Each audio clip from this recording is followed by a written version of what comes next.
All right, guys, I'm here at Jose's shop. We all know this guy, he helps out a ton. So tell me, like, what do you focus on? 240s. 240s? I don't know if you can tell, but I got like quite a few 240s in here. Yeah. So, well, 240s is what I've been driving. 240s is what pretty much all of my friends have been driving. So it kind of just went into the 240 stuff, you know what I mean? So this is why I have 240s. But basically, anything that requires fabrication, custom work, upgrades and stuff like that, engine swaps and shit, that's what I do here. And anything else that comes in, if you know someone needs just a general repair, then probably take it in too. Yeah, pretty much just went from a shop to from small shop to a bigger shop to another bigger shop, and then I don't know. From here we'll probably go to a bigger shop, hopefully. As I look around, I see you got a little plasma cutter. Yep, that's still kind of like a learning process right now. It's working already, but just gotta kind of figure out the program. Yeah, don't we all? But I got you, man. Yeah. That's one reason why I'm here too, because he's helped me out so much on my car and other shit that, you know, I want to help you out on the plasma cutter, get her going, because I know how important it is for these builds. That thing just makes everything so much easier, you know? Yeah. Whatever makes my life easier is the type of tools that I like to buy. So we got a friend's car here. His name is Dan, by the way. Yeah. And then my car, customer car. All these people pretty much become, it's like customer slash friend. Usually it's cars that are like, oh, I just want this one thing done, and it kind of escalates, sort of like what my car escalated to. Speaking of your car, I don't know if has Hoonigan Nation seen your car yet? I think maybe some people see it. Not really. I don't know. I don't think so. Give us the rundown of this bad boy. S14 pretty much started with bare shell. Didn't have anything. Didn't have no panels. Didn't have an engine. Didn't have a front end. Anything like that. So kind of started building it. It got to one point where it was running. I took it to the track, whatever, and then came back to the shop. Took it apart.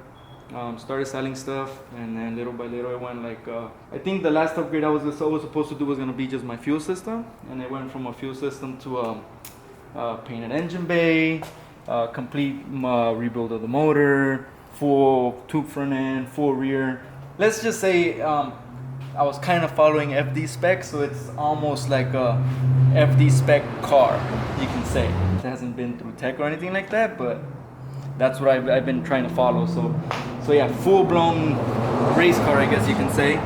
I always see people that just either build a car for looks or vice versa. They build a car just to go fast. I want a car that looks cool, and I want a car that's fast. This is probably one of my favorite parts. I like that design. Yeah, I kind of did that just because you don't see... well, with 240s, dude, there's all kinds of stuff that's already been done. You know, so this is the type of thing where I was like, oh, well, I haven't seen a front end like this that uses, let's say, exoskeleton type headlights and shit like that. So I was like, oh, it looks pretty cool. I kind of just started doing it, and this is what I came up with, and so far everybody likes it. So it'll be cool once the whole car is together, because I still need to put the front bumper, I still need to put the side skirts, little stuff here and there. But once it's actually on the ground, finished with everything I want to do to it, it'll be a pretty cool car, I think, at least for me. And I see here that you make it really easy to pull the bash bar off. Yeah, pretty much. So, I mean, the way I did it is kind of so I can work on it pretty easy.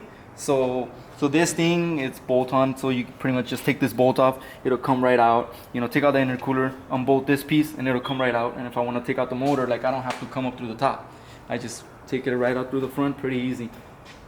The paint is incredible. Did you paint it all yourself? Yeah, I painted it all myself, pretty much. It came out this color by accident, and then I was like, hell yeah. Like, it was just something in my head that I kind of thought of, and I was like, oh, I'm gonna do this, see how it comes out. And then after I was like, cool. What turbo you got on here? This is actually what they call Holset H1C, a pretty known turbo that a lot of people put on RBs. Is a Holset HX35. This is bigger than that, and I think this comes off of a Cummins truck. I traded this. I got this on a trade. I had a clutch that I didn't use anymore, and someone had a turbo, and I need a turbo, so I'll give you the clutch, give me your turbo, and that's it. It's been working fine. So. And you got the turbo actually copper plated too. Yeah. That is badass. What's the wheel and tire setup you got? These are work Rezacs. These are 17 by 9 offset. I modified these, so I believe this should be like a 0 offset. I don't remember. Rears are 17 by 12 and a half. It's just wheels that I put on, and I was like, cool, they look good. You got our steering wheel? I got 3 steering wheels actually. Okay. I still gotta decide on what I'm gonna put on it. Interior wise, it's most of it is done. I gotta do a bit of wiring. That way I can wire up the ECU, wire up my my pretty much this will be all my gauges right here. Just little stuff that I still gotta put on. I gotta put the boot for the shifter. I mean, really not much. Got a little surprise back here. Whoa. Yep, a little bit. A little nitrous.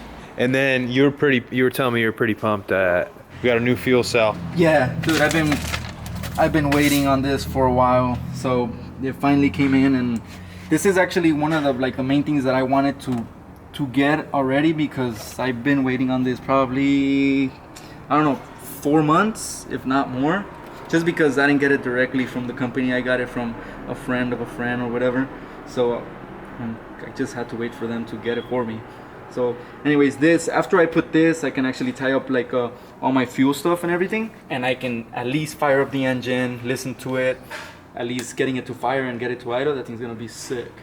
This is pretty much fuel pumps. Fuel filter sits under this other fuel pump. So I got 3 fuel pumps right here, and this is a surge tank. So so the old fuel cell sat here. So this line was actually the feed line. Feed line goes into a filter. From the filter to the fuel pump that feeds the surge tank, and then from the surge tank to the pumps that feed the engine.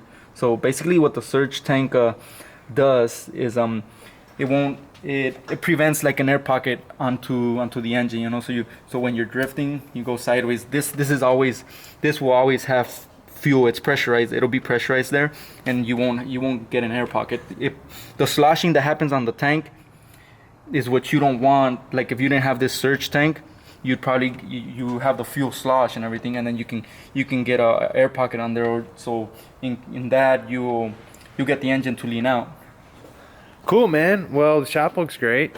I'm just glad we got to make it over here. So what do we got here?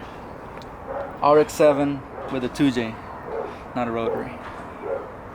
I would have thought this motor would fit a little nicer as far as clearance, but it looks pretty damn tight in there. It's running, but lights, windows, stuff like that doesn't work. So once I get that fixed, it'll go back to its own. There you go. Thanks for showing me the shop. Yeah, man. So what is the name of your shop? Fine Spec Motorworks. Fine Spec Motorworks. Fine Spec Motorworks. Find you on IG or what? Find me on IG. Fine Spec _Motorworks. Just look for all the 240s.